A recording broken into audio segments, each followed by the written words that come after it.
Okay, I want to add a couple of things to what I already did for about Pro Tools. A couple of things that'll help you guys out, right? Let me show you how to actually do some music. We'll show you some virtual instruments so you can actually do some virtual instrument stuff, right?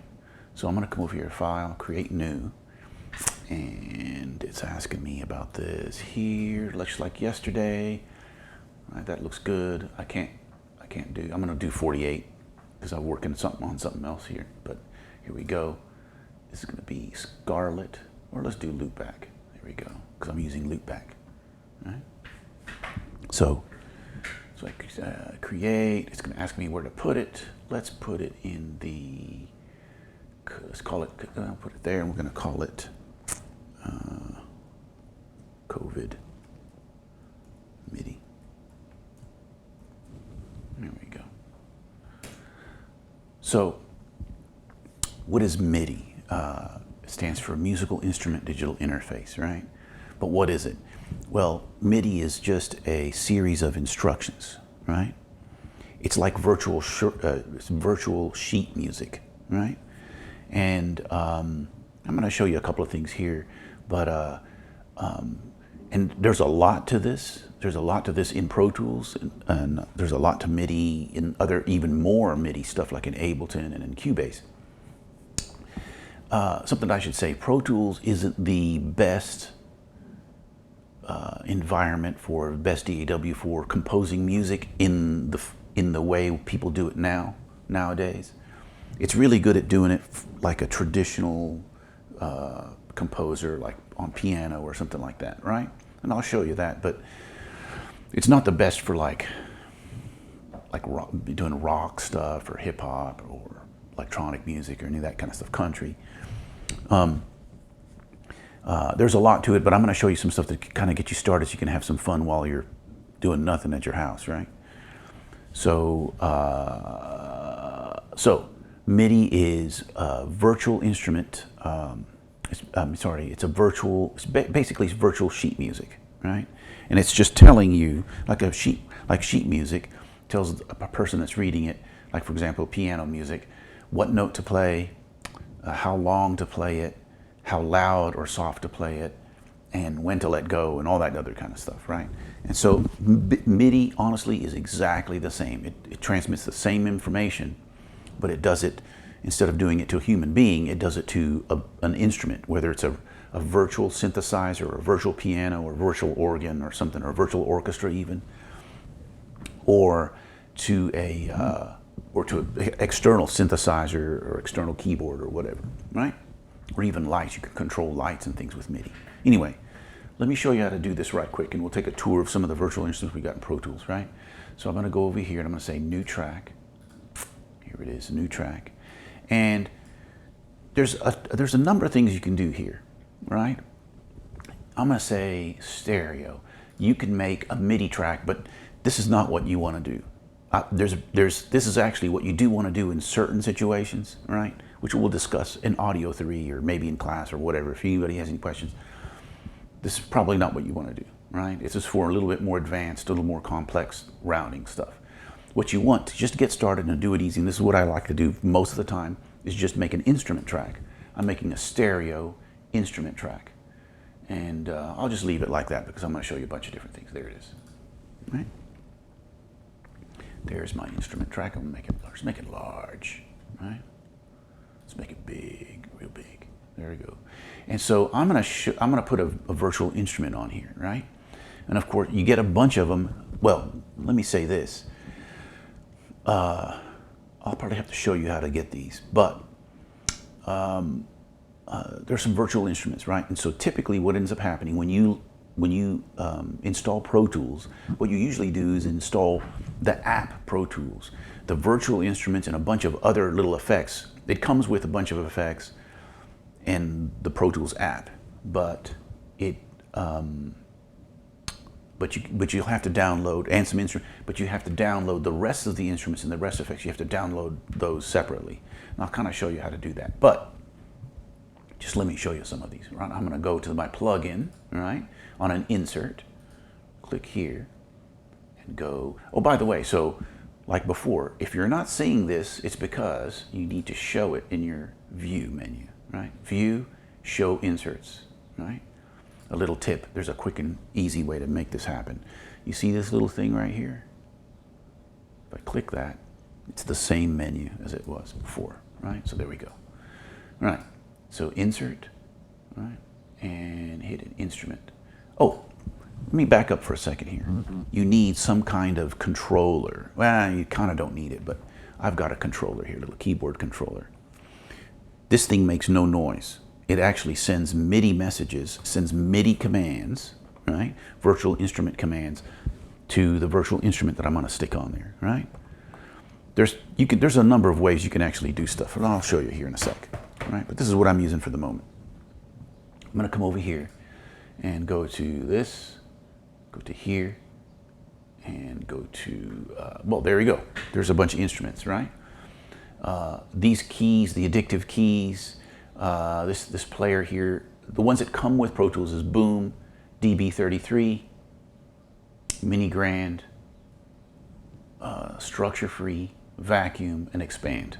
All those other ones I've got them for various different reasons or in different ways, right? But I'm gonna come over here on Boom. This is kind of like a virtual drum machine kind of thing.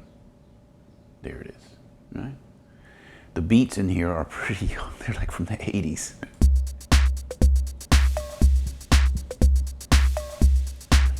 That's all right, right?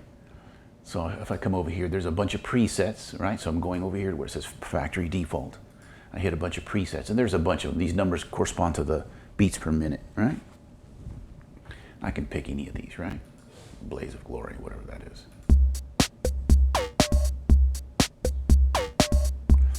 Now it's playing at a particular tempo, and that's because my tempo in my session is set to 120.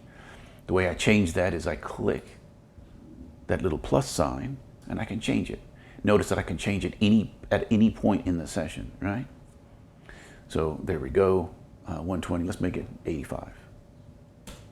Now this thing's gonna be at 85. All right? That's how that works. Let's undo that, let's put it back to 120, all right? So most of these, there's a bunch of them in there and you can listen to them. There's another way of doing it, right? If I want to, some of the sounds are actually kind of cool, right? I can come over here and I could actually build my own beat. Oh, by the way, how do I trigger this beat to happen, right? Well, I'm gonna go ahead and arm this track. And if I push C, oops. Give me a second here. Maybe I'm in the wrong octave. Oop, yeah. Uh-oh. 1 second here. Right? I'm pressing the C right here.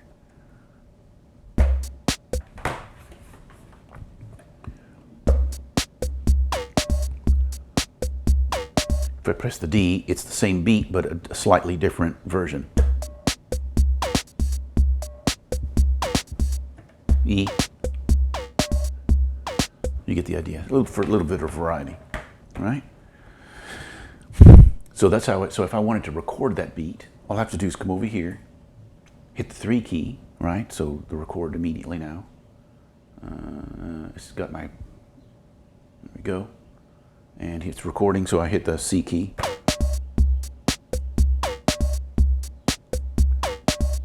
Go to D.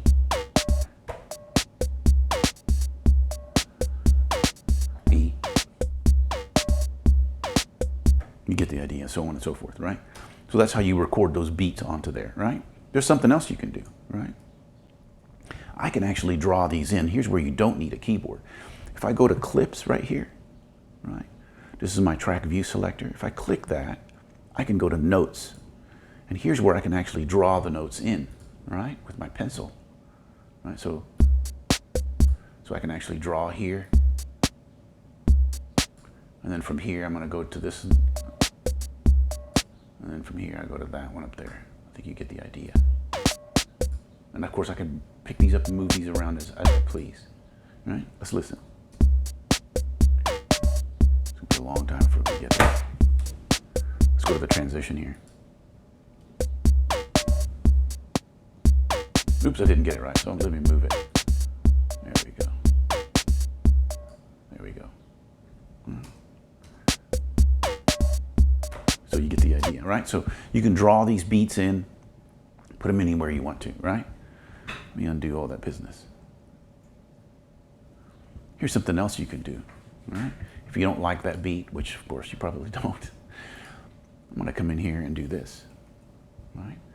I'm gonna, on my kick, I'm gonna go like this. And there, and there, and there. Let's listen. Let me change that. I'm gonna go to the kick drum here. Right now you see it says electro. I'm gonna change it to, let's see what 8/0 sounds like. No. How about dance? Huh? Then I'm gonna go to my snare.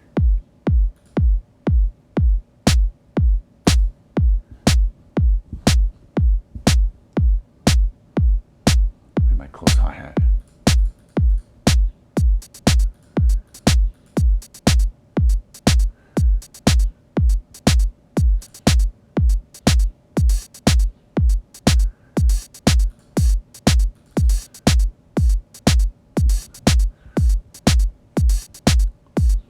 You get the idea. And so on and so forth, right? Now, if you didn't want to do, so then how do I, well, same thing, I can draw it in or just push. Right? Let me find that mine, wherever my beat was, right? So there you go, right? So the other thing you can do is on the keyboard here, right? Right now I'm at, let me load something up in there. Whatever, there's that, right? All right, so there's that. So I've got these sounds loaded in there. What if I didn't want that, or I didn't want to program it by, clicking it, I can actually, if I go down further down at the bassier notes of my keyboard, I get single hits.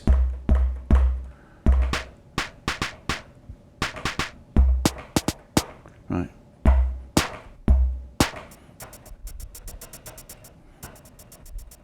Right, so I'm just hitting these down here. And then I can just make a little beat, right? I can hit record. Let me get a click track going here. Click track. There it is, I'm gonna put it up there, right? So 3.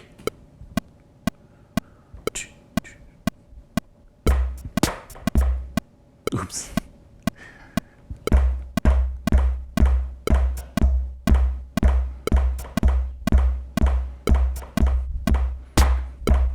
You get the idea, right? It's kind of hard to do that here on the table. Anyway, so you can make your own by just playing it in, right? You can make your own by programming it in, or there's all the notes that I played there, right? You can make your notes by playing it in, drawing it, or like programming them in, or just use one of theirs, right? That's how this guy works, right? Let's undo all that business here. Oops, let's move that guy back up there. All right, let me show you a different plugin. Close that.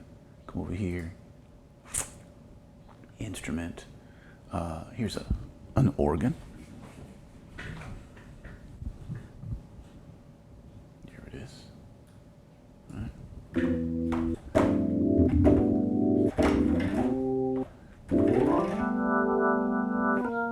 Or, here we go.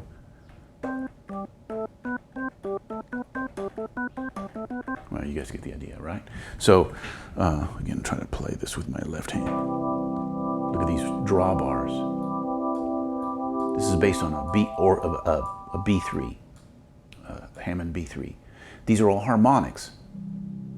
The Hammond B3 was like I think the first additive synthesizer ever made, like in 1923 or something. So we're adding the harmonics of the sound.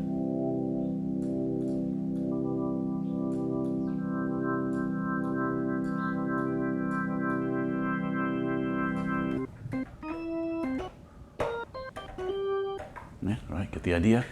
Now, what's kind of cool is a real organ player would have a real B3, and they would be, as they're playing with one hand, they're manipulating these drawbars up here with their other hand, right?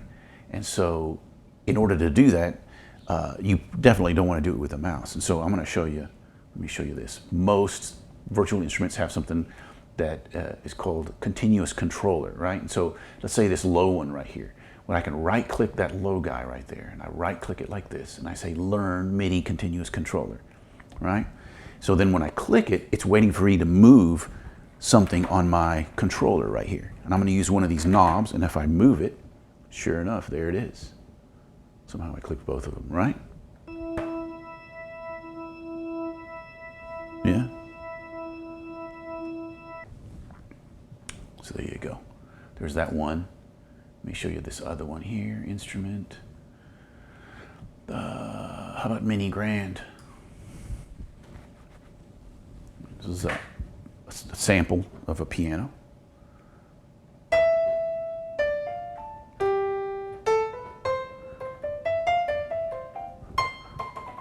Right?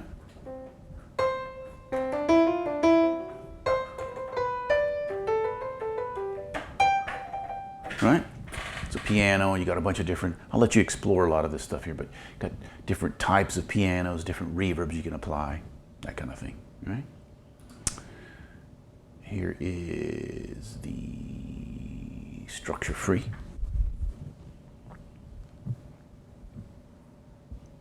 Structure free is a sample player, right? And you pick your sounds here, structure free. And this has sounds and loops. It has a real drum kit, sampled drum kit. Let's see here if I can find it. Where is it? Oh, here we go. There we go.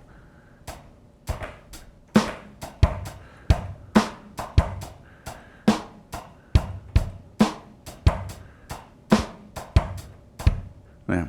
So again, you just push the thing and record and get going. Yeah, right? Pretty easy enough, right? And you've got your little mixer here, overhead mics, direct mics, rooms, right? Let's have a lot of room, Mike.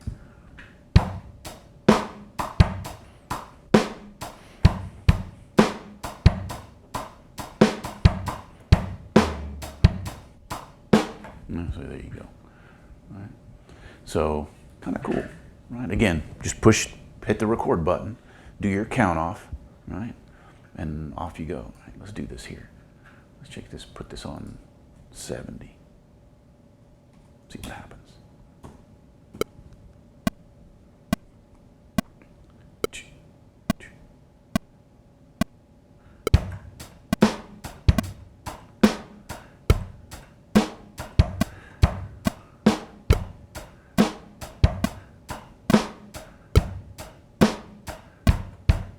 You guys get the idea, right? And there it is, right? Of course, you got a bunch of different things here. You don't have just studio drums, structure free. You got a bunch of different things, right? There's electronic kits, percussion. These are actual loops. These loops are pretty old. They sound like, they sound pretty old. So I'll let you guys, right? So there's other loops and things like that. There's a bunch of synthesizers. All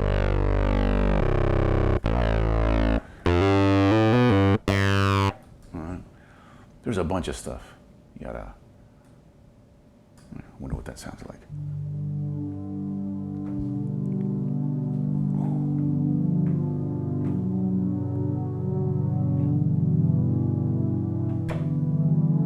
As the sun comes up over the horizon. Anyway, a lot of cool stuff, tons of stuff to play around with there. Here's another instrument. Let's go to vacuum. Vacuum is like a mimicking of a analog synth.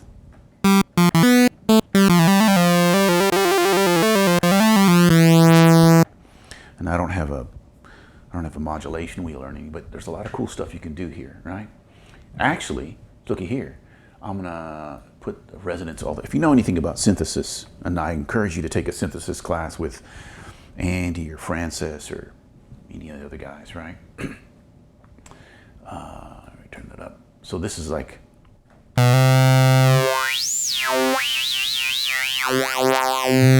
right? And so I can actually, just like that other thing, I can right click this and I can say learn MIDI continuous controller. It's waiting for me to turn a knob, and there's my knob. And so in real time. So then the question is, when I record this thing, will that movement get recorded with it? Yes, right? It will. And then finally, if you come down here, there's expand. Again, expand is like a sample-based synthesis player of some kind. And there's we're talking, there's a ton of stuff here. Look at all this stuff. I'll let you guys kind of go through there and look at these, but tons and tons of stuff to play with, right? Let's see what this one sounds like.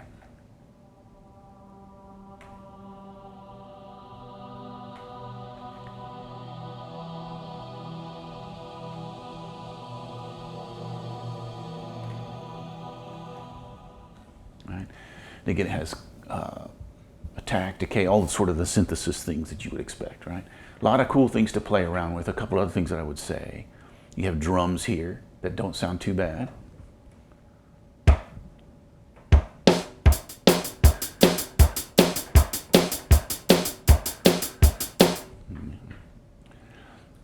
And let's see here. We have a lot of cool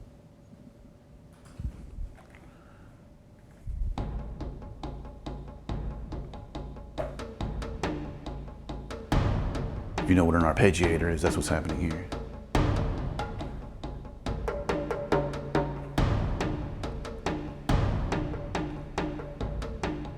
Right. Let's see here. Multi-track single arpeggiators. Let's try this one here.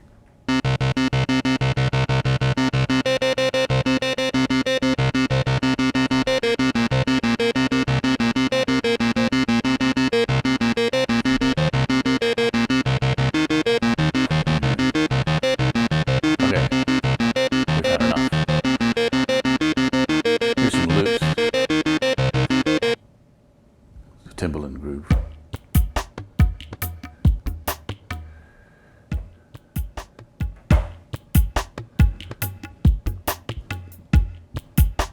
Yeah, I don't know, but that sounds like Timbaland, but whatever, right? So there's actual loops that you can play with, right? There's a lot of cool stuff here.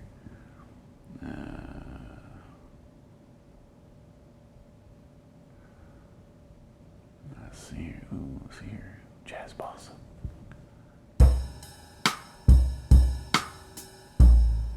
Let's make that faster.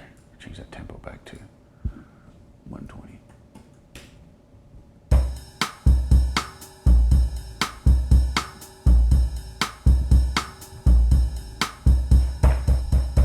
There you go.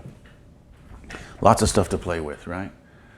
So let me record something right quick. Let me get rid of all this stuff here. Right? Now, I'm going to record something with the keyboard here, but you can actually, if you want to sit there and draw the notes in, I want to pick a piano here. Let me go back to the piano. Where is it? Mini Grand. Here we go.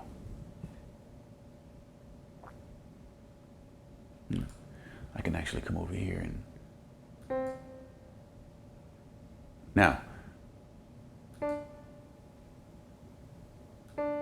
Oh, here's where you want to be in grid mode. Look here. I'll put it in grid mode. Then when I move these notes. Now look, I'm out of room here. I can't go any higher. So if you look at this little arrow here, you click the little arrow and it moves it down so I can actually get more room there, right? And I like to make my MIDI notes bigger. So I'm going to come over here where my mouse is and make them fatter. There we go. There's that one.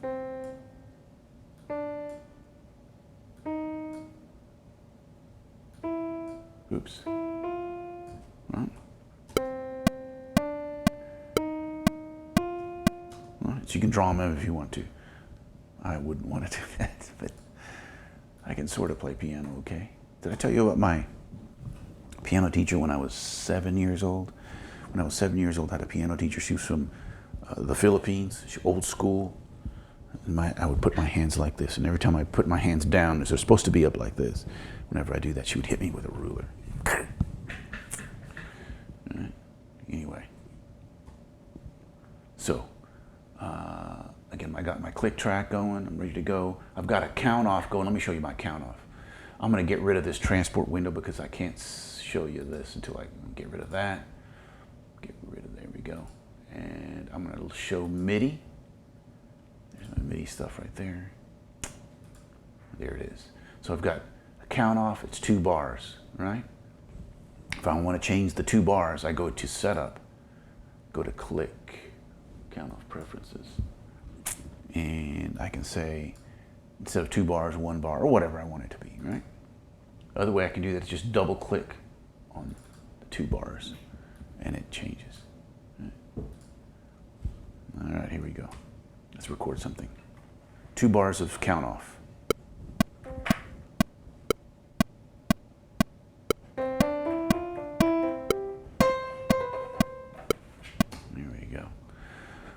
So let me put it in grid mode. Let's see what my grid is. Oh, my grid needs to be bars and beats. Can you guys see that right there? There we go, where my mouse is. Bars and beats, and it's going to be 16th notes. There we go. And if we zoom in here, you'll notice that I'm not exactly in time. So in order to make this in time, I can highlight these guys. And I can go to the event. Remember, the event menu has all the stuff that is related to MIDI and fixing people's timing, right? Go to event operations, quantize. And I come over here and hit this, and it's gonna line them up to the grid, so the nearest 16th note. So each one of these lines is a 16th note. Click apply, doot doot, everything's in time there. Let's listen. There we go. Right? The other thing is my playing wasn't very consistent. So I can actually change the volume of these, right? I can go notes, and I can go to velocity. Velocity is just a kind of, it's a MIDI word. There's more to it than this, but you can think of it as volume, right? Like I said, there's more to it than that, but for now it's fine, right? So let's listen, let's fix my playing here. This note here is way too soft, this guy. So I'm going to get my grabber tool. There we go. This one needs to be louder. Here we go. Oops. And that note is not in the right spot. I was so bad off. There we go. Let's try that. There we go. And these guys need a little bit more. There we go. Da, da, da, da. Let's try it. This note, I didn't hold on to it long enough. So I'm going to extend it, right? So I'll go back to notes. Use my trimmer tool, just like in audio. And make it longer. In fact, I'll make it run into that one there. Right? So anything's possible here, right? So let me show you something else. No, I'll leave it at that. There you go. There's some fun with MIDI, right? So I'm going to show you something else right quick. Right? Let me show you a different session. Let me show you a different session. Quit. Don't save. Have fun with MIDI. Man, once you get going on it, you'll be there all night, all day long. Let's open up, I don't know. What should I open up? That's 48K. Oh, give me your love. Fine, give me your love.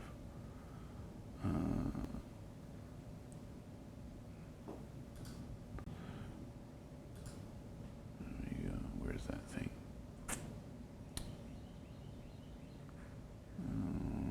Where is it?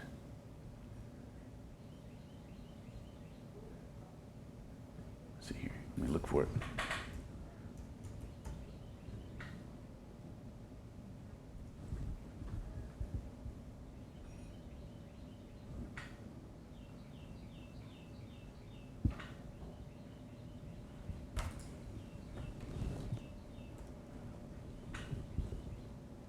It's not finding it.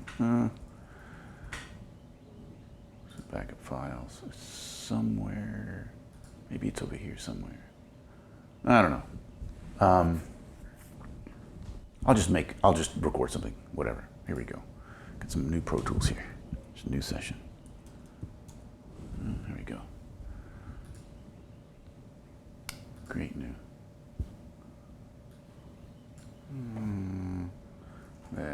Whatever. There we go. This looks good. And let's put it on the desktop so I can delete it. Here we go. I can't remember if I covered this or not, but we're gonna make sure, right? So I'm gonna make a couple of new tracks, 4 audio tracks. There they are. Click here, make them medium sized. If I come over here and record them, right? Let me go ahead and do this. Record. There we go. There you go. When I record those audio files are named after the track. That's not what we want, right? So let's get rid of those. Let's not do that, right? It'd be crazy to name all your files audio 1, audio 2. That doesn't make any sense. How about drums? And then I'm going to click the next button. Bass. Click the next button. Guitar. Then click the next button. And vocals. So there we go. So now what'll happen if I click, I'm going to turn that count off. There we go. Da-da-da-da. There we go. Now they're named something that makes sense. You have to name your audio tracks. You've got to do it because it's so easy to one, you want to know what you're actually adjusting when you get to your tracks, right? Down here. The other thing is you want your files to be named, obviously you want your files to be named in an appropriate thing, right? But this is not really good enough because if everybody names their tracks, kick, snare, especially like in a place like the school or a commercial studio, there's so many people doing so many different things. And if everybody's calling everything kick, everything snare, everything overheads, everything toms and guitars and keyboards and whatever, it's not going to help, right? There is a convention, and they've decided, the Audio Engineering Society and the Producers Engineering Wing of the AES have decided that there is a convention. They come up with a convention, and the convention is the artist name underscore song name underscore instrument, right? So this should be called, right? I'm gonna double click that right there. Right? I'm gonna call it like Hillary Duff. I guess I should call her by her real name, Hillary Duff underscore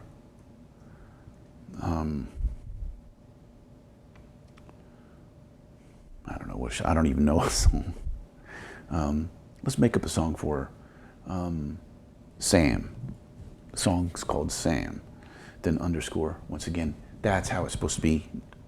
That's how you're supposed to label your audio files, right?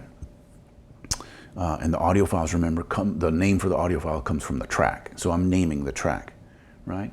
If I come over here and highlight that and copy it, Command C, right? I go next, tab over, right? Is that making sense? Next one. I'm not going to hit next. I'm going to use the shortcut, which is Command arrow down, arrow to the side, Command V is paste. Command down arrow, side arrow, Command V, paste. There we go. Now, when I do this, let's get rid of all these guys here. Give me a love. If I go over here and then, right? That's the way they're supposed to look, right? So remember, especially when you're doing stuff for other people, especially when the stuff for other people might end up in the hands of a famous mixer dude or dudette, you gotta name your audio tracks the right thing, and this is the right way to do it. All right. Let's talk about saving stuff. All right. If I come over here, let me get the Finder going here. There we go. Here's my Finder, and I go to the desktop. There's my session, right? So whenever you make a session, you guys know this already, but when you make a session, you get a folder. It makes a folder for you and puts all your stuff in that folder.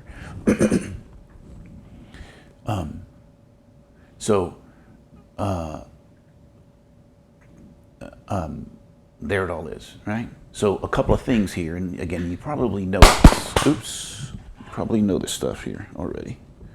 Ay, ay, ay.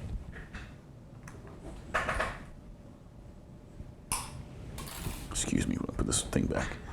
There we go. You guys already probably know this, but this file here there's no music there.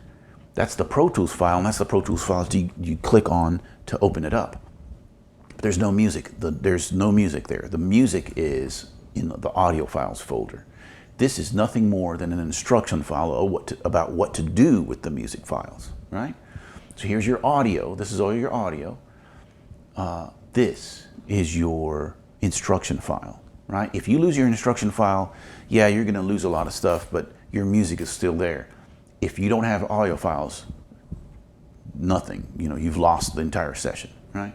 So let me show you a way to save this the right way. Again, if you're gonna save it on your computer, all you gotta do is save, right?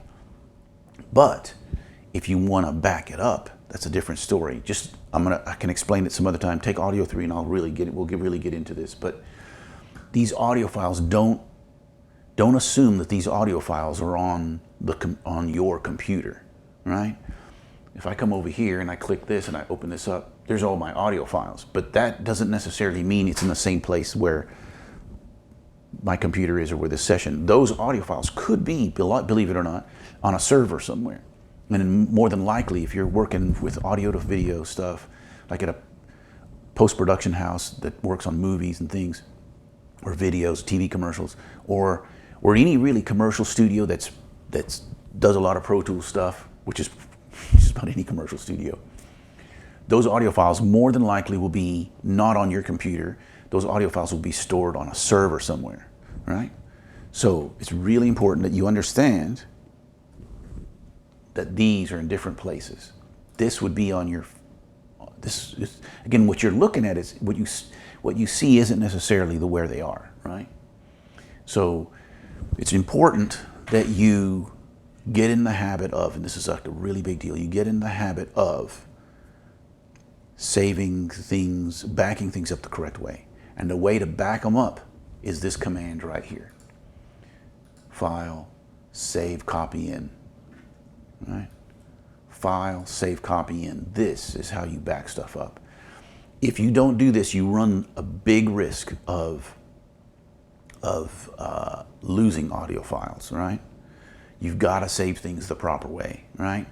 Now, people complain, and I did when I first got started, of course, but people complain, oh, Pro Tools lost my files. And it's like, you know what, man? Pro Tools didn't lose anything. Pro Tools is software. It's just a computer, right? It's always, unless the hard drive crashes or something like that, it's always operator error, right? There's a way to do this, right? And it's save, copy in. Let me cancel that out so you guys see that again.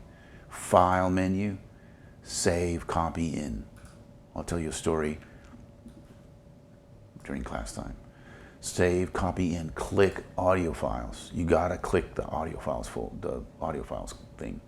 Then you say, okay. Then it's gonna ask you, hey, where do you wanna save this? Let's put it on the desktop. And then put a copy of, and there, it's gonna go there. Let's take a look at the Finder here. If I look on the desktop, there is copy of. And I always, because I'm paranoid, I'm always going to look and make sure there's stuff. As a matter of fact, I would go to this guy here. I'm going to save it and close it, right? File, close session. And I'm going to open copy of blah, blah, blah, blah, blah, and just to make sure it pops up the way I think it's supposed to. Sure enough, there it is. Does that make sense? So when you're backing stuff up, not necessarily when you're saving, when you're backing stuff up to a different hard drive, which you should be doing if people are paying you, right? Or if the music's important to you, right? You're backing it up to a different hard drive somewhere else. You need to do save copy in. If you're going to save it to the cloud, save copy in and then move it to the cloud.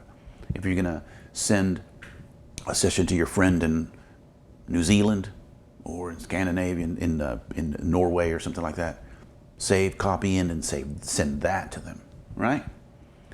There you go. That's how that works. Be careful, right? This is a computer. And this is computer software. It's not a human being. It's not like an intern. Right? All right. Enough talk. All right. So I'll see you guys in class. All right. Have fun with your MIDI, with your Pro Tools. See you soon.